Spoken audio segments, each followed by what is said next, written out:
Olá e a paz do Senhor, meu querido irmão e minha querida irmã. Hoje nesse vídeo, iremos falar sobre 4 lições muito valiosas que aprendemos com a passagem da pesca maravilhosa. Passagem essa que se encontra no livro de Lucas, capítulo 5, dos versículos 1 ao 11. Com toda certeza você e eu seremos muito edificados através dessa mensagem. Antes de prosseguirmos, caso você não seja um inscrito no meu canal, peço que você se inscreva agora mesmo e ative o sininho para que você possa receber todas as notificações a cada novo conteúdo. Amém? Glória a Deus? Então, vamos à mensagem.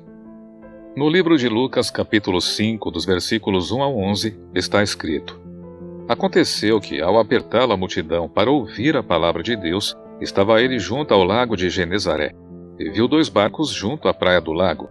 Mas os pescadores, havendo desembarcado, lavavam as redes. Entrando em um dos barcos, que era o de Simão, pediu-lhe que o afastasse um pouco da praia, e assentando-se, ensinava do barco as multidões. Quando acabou de falar, disse a Simão: Faze-te ao largo e lançai as vossas redes para pescar. Respondeu-lhe Simão: Mestre, havendo trabalhado toda a noite, nada apanhamos, mas sob a tua palavra lançarei as redes. Isto fazendo, apanharam grande quantidade de peixes, e rompiam-se-lhe as redes. Então, fizeram sinais aos companheiros do outro barco para que fossem ajudá-los. E foram e encheram ambos os barcos, a ponto de quase irem a pique. Vendo isto, Simão Pedro prostrou-se aos pés de Jesus, dizendo: Senhor, retira-te de mim, porque sou pecador. Pois à vista da pesca que fizeram, a admiração se apoderou dele e de todos os seus companheiros, bem como de Tiago e João, filhos de Zebedeu, que eram seus sócios. Disse Jesus a Simão: Não temas, doravante serás pescador de homens. E, arrastando ele os barcos sobre a praia, deixando tudo, o seguiram. Glória a Deus! A primeira lição que aprendemos com essa passagem é que, antes do milagre acontecer e da porta se abrir, temos que meditar na palavra do Senhor. Ao olharmos para essa palavra, podemos perceber que antes de Jesus operar o milagre da multiplicação dos peixes, ele anunciava a mensagem do Evangelho para o povo. E no livro de Romanos, capítulo 10, no versículo 17, a palavra do Senhor diz: E assim, a fé vem pela pregação, e a pregação pela palavra de Cristo. Meu amado, precisamos com urgência forçar a nossa mente a meditar na palavra de Deus, até mesmo como o salmista Davi disse no livro de Salmo, capítulo 1, meditar de dia e de noite. E você pode ter certeza que o diabo morre de medo que a palavra de Deus seja revelada em nosso coração, porque uma vez que entendemos o que o Senhor está nos ensinando por meio de sua palavra, é certo que tomaremos posse de suas promessas, elas se tornarão realidade em nossa vida. E é tudo o que o inimigo não quer que aconteça. Portanto, procure na Bíblia Sagrada promessas relacionadas à situação que você está vivendo e vai meditando nelas, porque é exatamente dali que vai sair a sua vitória e a sua bênção. Então, mergulhe na palavra do Senhor com fé e é certo que a glória de Deus se manifestará na sua vida, porque a palavra é Jesus e Jesus é a palavra. Segunda lição: em meio a uma adversidade, devemos seguir a instrução de Deus e não duvidar. Pedro, juntamente com seus companheiros, haviam passado a noite inteira no mar e infelizmente nada tinham pescado. Certamente estavam muito cansados e frustrados devido àquela situação. Mas quando ele e seus companheiros de trabalho seguiram a instrução que Jesus tinha dado, ou melhor, ao darem crédito à sua palavra, pescaram uma quantidade tão grande de peixes que os barcos quase afundaram. Porque a palavra do Senhor é a autoridade máxima sobre todas as coisas, e a boa notícia é que a Bíblia diz que o Senhor é o mesmo ontem, hoje e eternamente. Em Provérbios, capítulo 3, no versículo 5, a palavra de Deus diz: Confia no Senhor de todo o teu coração e não te estribes no teu próprio entendimento. Ou seja, não adianta querermos entender como Deus fará isso ou aquilo, porque, humanamente falando, nós enxergamos as coisas de um jeito, mas a ótica de Deus é totalmente diferente. Ele não precisa de nada favorável para operar um milagre. O Senhor faz isso para mostrar que Ele é o Todo-Poderoso e todas as coisas estão sujeitas a Ele, inclusive a natureza e tudo o que nela existe.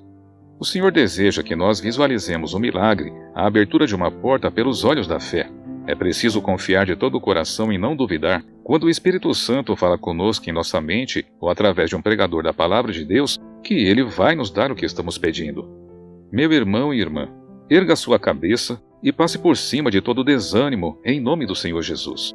Entenda que a maneira que Ele vai fazer a obra não importa. A nossa parte é fazer aquilo que o Senhor está nos orientando, confiar e, pela graça, receber das maravilhas de Deus. E pode ser que o seu milagre ou a sua vitória aconteça hoje ou agora mesmo. Crê somente. Glória a Deus. Aleluia. Terceira lição.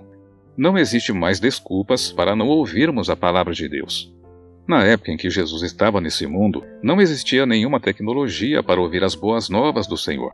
Como a Bíblia mostra, o povo tinha que ficar em volta de Jesus se espremendo para ouvir a mensagem de Deus.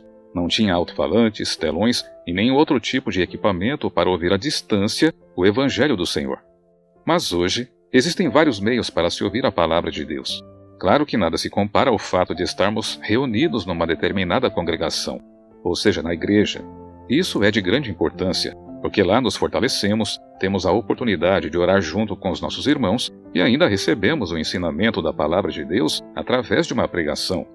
Mas nos dias atuais, a palavra da salvação pode ser ouvida através de vídeos ou aplicativos no celular, como já falamos anteriormente nas igrejas, pela internet, televisão e até mesmo nas ruas onde homens e mulheres de Deus têm falado do seu amor. Até em países onde é proibido pregar a palavra de Deus, eles encontram uma maneira para ouvir o Evangelho. Muitos de nós dizemos que não há tempo para ouvirmos a Deus por conta do trabalho e dos afazeres do dia a dia. Mas isso não é verdade.